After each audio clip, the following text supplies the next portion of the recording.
is I am able to offer basically building evaluation and consulting, not only to the Habitat affiliates, but also to other builders in the area. And I brought a handout, and I'm going to talk a little bit about what's on the handout, and then I'm going to spread them out. I brought 20, so you might have to share a little. But I'm going to keep my handouts till the end because I want you to have them as a reference, not as a distraction while I'm talking. But I really want to explain what the HERS index means and what it means to be a HERS rater. Essentially, if you think of when you buy a car or you buy an appliance, when you buy a car, you see a miles per gallon rating. You buy an appliance, you'll see that yellow label on there that says this is the amount of energy it's expected to use. Well, the HERS index is a system like that for homes. Try to quantify what a given home uses in terms of energy performance. Now, it's tough because why? Homes are different sizes, they have a lot of different components, but also people live in the homes, so you have different occupants.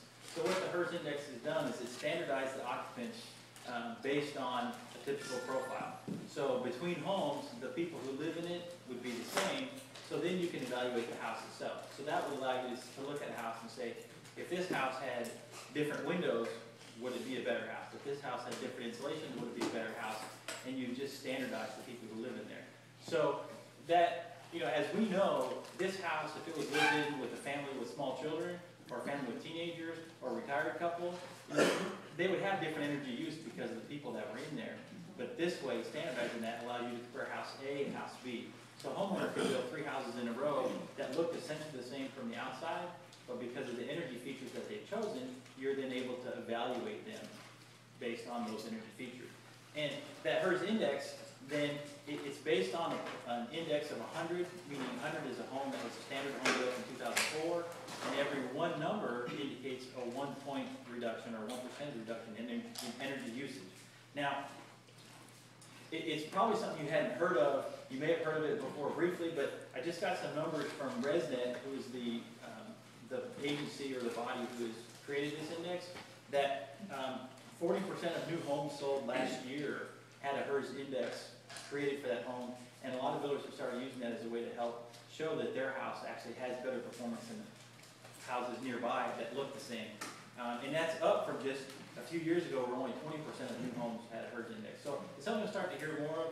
They've worked hard to make it a standard so that, again, you can compare house A and house B to see the performance there. Now, keeping in mind that a home built to the 2004 code is about 100, to use the EarthSense home, it's going to be roughly a 75.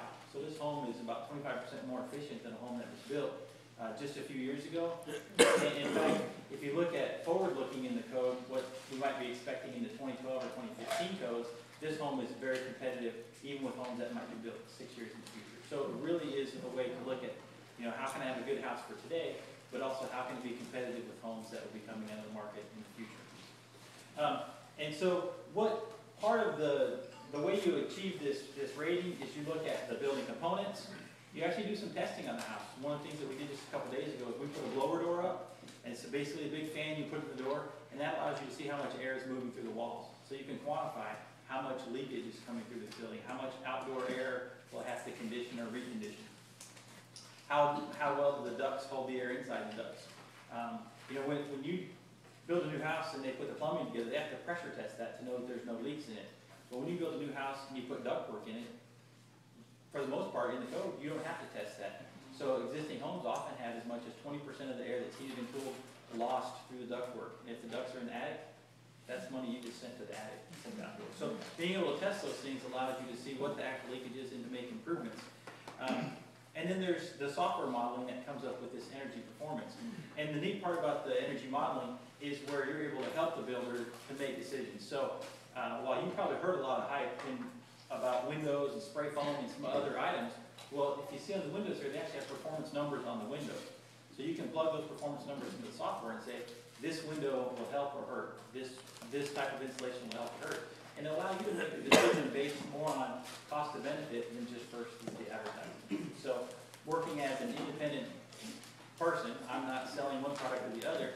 I can help folks pick what makes the most sense for the product they're using. And that's part of the reason why in this house you've got spray foam in the attic, you've got blown insulation on the wall, and you have traditional bats on the floor, because that made sense for what worked well in this project and worked well in this climate, balancing energy efficiency with cost effectiveness. And then the last thing that kind of goes into this is that, if you were to buy a car, you would want to make sure that the engine and transmission, driveline, and wheels all work well together. And you're counting on the builder of that car to make sure that that happens. Well, the same thing is true with the house. The house works together, the components interact with each other, and you're counting on the builder to understand how that happens and how they work together. And so one of the things that I do as a building consultant is to help builders understand when they change the insulation levels, when they increase them, then that often means that they're going to reduce the amount of air conditioning they need. Because the air conditioning does, one, it cools the air, but it also dehumidifies. So having an air conditioner that's the right size is just as important as having one, or more important than having one that's too big. So if you had a go-kart or a golf cart, you probably wouldn't put a gigantic engine in it because you don't need that much power for that. So it helps to give the builder some advice. So in this size house here, we actually have, as Alan mentioned, 3 air conditioning units, but we have a total of about 4.5 tons of air conditioning in here. So this is a fairly large house with a fairly small air conditioning sizing. The other neat thing about the mini splits, as opposed to a traditional air conditioning system, is that you have one outdoor unit that runs 2 indoor heads. So you actually have some reduction in equipment because it's able to share the load between those 2 systems. So some of the specific energy features that are in this house are, these are high performance windows. They're Energy Star and better than that. They're very, very good.